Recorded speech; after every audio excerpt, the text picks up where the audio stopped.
सुबह इंतकाल हो गया। रात को तो मैं मिलके गया था, 12 बजे हम यहाँ पर बैठे बातें कर रहे थे, दुनिया की बातें कर रहे थे, सियासत की बातें कर रहे थे, लेकिन सुबह वो उठ नहीं पाया।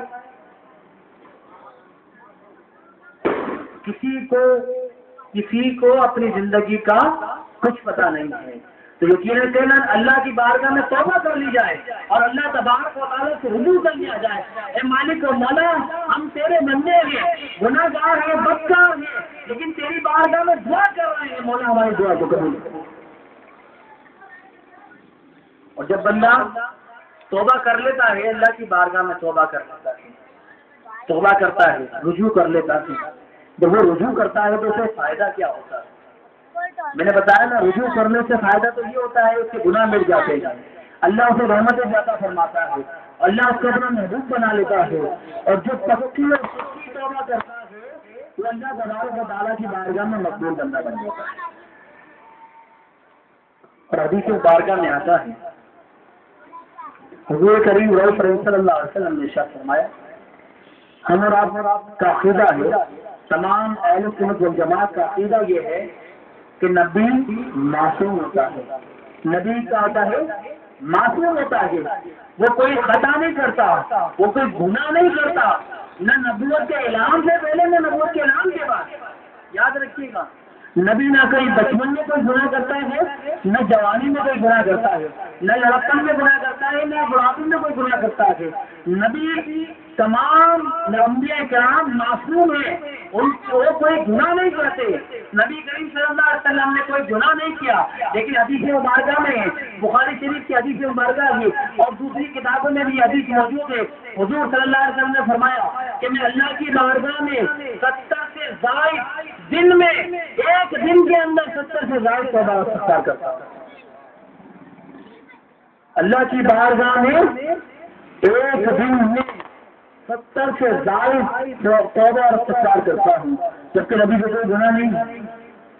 नबी माज़अल्लाह को गुनाह नहीं करता आगे, लेकिन फिर भी नबी करीम सल्लल्लाहु अलैहि वसल्लम अल्लाह की बारगाह में दिन में 70 मरतबा इस्तिग़फ़ार करते हैं। और बहुत रिवायतों में आता है कि हुजूर सल्लल्लाहु अलैहि वसल्लम दिन में 2 मरतबा अल्लाह की बारगाह में, ऐसे ज़ायद अल्लाह की बारगाह में तौबा और इस्तिग़फ़ार करते हैं। नबी का ये अमल माज़अल्लाह इसलिए नहीं कि नबी माज़अल्लाह गुनाहगार है, नहीं, नबी का ये अमल इसलिए है ताकि मेरी उम्मत ये अमल करने लगे, ताकि मेरी उम्मत तौबा और इस्तिग़फ़ार करने लगे, ताकि मेरी उम्मत तौबा और इस्तिग़फ़ार करके रब से करीब हो जाए। अब हम और आप अपना मुहासबा कर लें कि हम और आप दिन के अंदर कितनी मरतबा तौबा और इस्तिग़फ़ार करते हैं।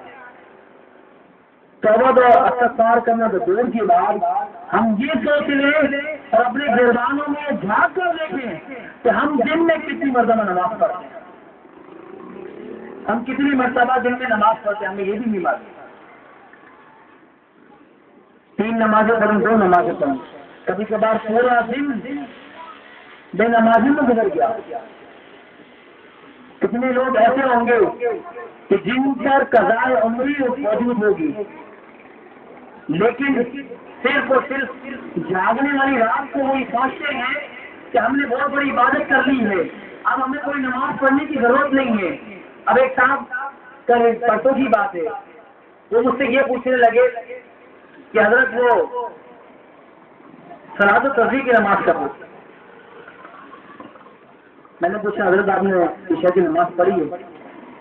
कहने लगे ईशा की नमाज की फिक्र नहीं है, सलात तस्बीह की नमाज की फिक्र है। ईशा की नमाज पढ़ना फर्ज है, सलात तस्बीह की नमाज पढ़ना फर्ज नहीं है, वाजिब भी नहीं है, वो तो एक मुस्तहब हमारे लिए नफिल में शुमार किया जाता है। लेकिन लोगों को उसकी ज्यादा फिक्र होती है कि सलात तस्बीह पढ़ लेंगे पूरे साल की छुट्टी। ऐसा नहीं होता। याद रखिएगा, जो लोग ऐसा करते हैं दरअसल वो अपने नफ्स के धोखे में होते हैं। वो सोचते हैं, वो समझते हैं कि हमने सलात तस्बीह की नमाज पढ़ ली तो पूरे साल की गुनाह माफ हो जाए। याद रखिएगा, अगर सलात तस्बीह की जो फज़ाइल है उससे मुराद अगर वो नमाज पढ़ता है उसको ये फजीलत मिलती है तो अल्लाह उसके गुनाह को माफ कर देता है। उससे मुराद उन्हें कलाम फरमाते हैं कि गुनाह सगीरा है, गुनाह सगीरा छोटे, गुनाह कबीरा सिर्फ और सिर्फ तौबा और इस्तिग़फ़ार से माफ होते हैं। और कैसे माफ होते हैं? अल्लाह अकबर। कि गुनाह कबीरा कैसे माफ होते हैं? माना तुम गुनहगार हो, तुम बदकार हो, तो हम बदकार सियाकार है, हमें मालूम है कि हम बदकार सियाकार हैं। मौला तेरी बारगाह में अगर तौबा कर लेते तो हमें क्या मिलता है? मौला तेरी बारगाह में तौबा करने से हमें क्या मिलता है? अगर आज तेरी बारगाह में रुजू कर ले तो हमें क्या मिलता है? हदीस बारगाह में आता है प्यारे मुस्तफा सल्लल्लाहु अलैहि वसल्लम ने फरमाया अत्ताइबु मिनज़ ज़ंबी कमन ला ज़ंबा लहू, कि जो शख्स दिल से तौबा कर लेता है, सच्ची पक्की तौबा कर लेता है, अल्लाह की बारगाह में रुजू कर लेता है, अल्लाह की बारगाह में सच्चा रेस हो जाता है, अल्लाह की बारगाह में रो कर गिड़गिड़ाकर माफिया मांगता है, अल्लाह की बारगाह में अगर वो दुआ मांगता है, तौबा और इस्तिग़फ़ार करता है, अत्ताइबु मिनज़ ज़ंबी कमन ला ज़ंबा लहू, कि उसके गुनाह ऐसे मिट जाते हैं जैसे उसने कोई गुनाह किया नहीं। अगर वो अल्लाह की बारगाह में सच्ची पक्की तौबा कर लेता है तो अल्लाह तबारक व तआला की बारगाह में गोया वो ऐसे हो जाता है जैसे उसने कोई गुनाह नहीं किया।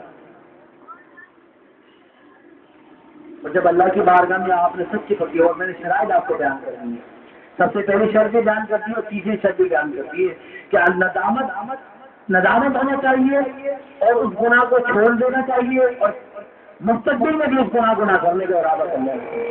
ये ना हो कि दिल के अंदर ये हो कि मालिक को मौला तू मुझे माफ कर दे, क्या पता फिर मौका मिले मैं गुनाह करना।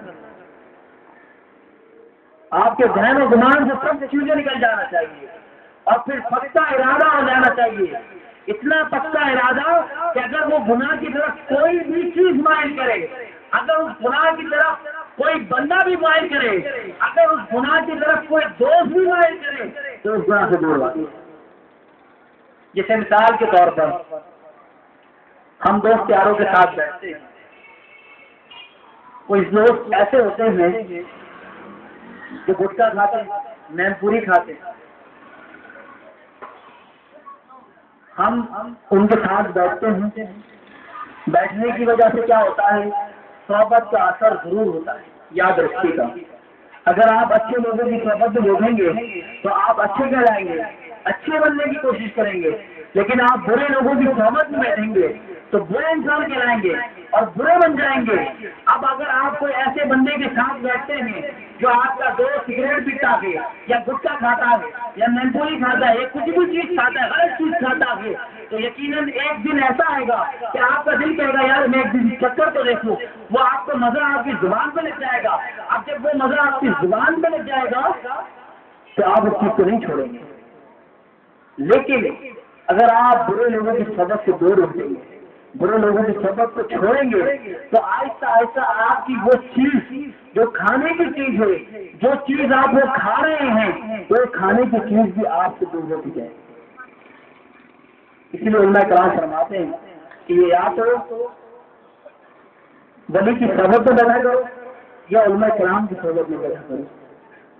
आप किसी और की सोहबत में बैठोगे, गलत लोगों की सोहबत में बैठोगे, गलत लोगों की सोहबत में बैठोगे तो गलत बात भी होगी, गलत बातें होंगी, किसी ग़ीबत होगी, किसी की चुगली होगी, किसी के बारे में बुरा गुमान किया जाएगा, गलत बातें की जाएंगी।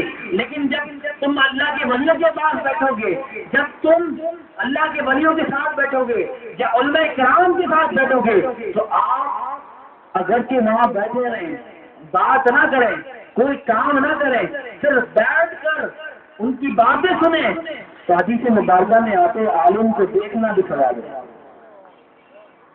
आलिम को देखना भी सवाब है, आलिम की ज़ियारत करना भी सवाब है। अगर किसी आलिम के पास आप बैठेंगे और उसके पास बैठेंगे तो आप उसकी रहमतों में, अल्लाह की रहमतों में बैठेंगे। जरा सी तो अल्लाह की रहमतों में बैठेंगे और जिस वक्त तक आप उस जगह बैठे रहेंगे आपकी नेकियों का मीटर चलता रहेगा, आपकी नेकियों का मीटर चलता रहेगा। और आप वहां पे कोई कलाम ना करें, कुछ बोले ना, कोई बात ना करें, तो ये सवाब है। और अगर आपसे कोई इल्म दीन हासिल करें और उस पर अमल करें तो उसको जुड़ना चाहिए। किसी बुरे की समझ में बैठे बुरा काम करें तो आपको गुनाह मिले।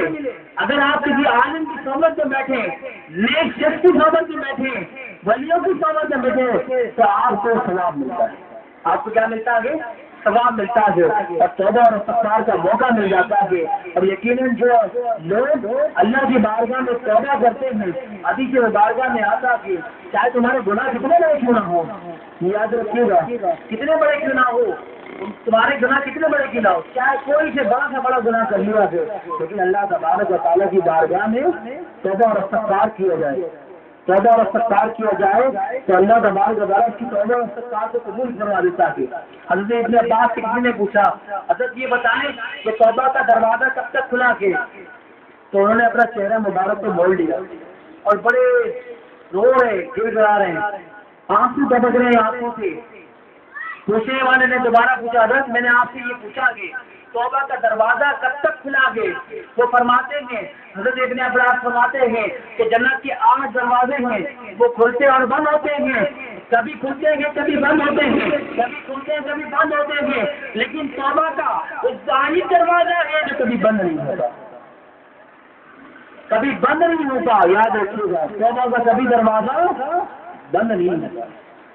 अल्लाह की बारगाह में चाहे दिन में तौबा करें या रात में तौबा करें या शाम में तौबा करें, किसी वक्त भी तौबा करें, अल्लाह आपकी तौबा को कबूल फरमा देगा। हदीस बारगाह में आता है हुजूर सल्लल्लाहु अलैहि वसल्लम ने फरमाया कि बंदे की तौबा अल्लाह तबारक व तआला कब तक कबूल फरमाएगा? अल्लाह तबारक व तआला बंदे की तौबा कब तक कबूल फरमाएगा?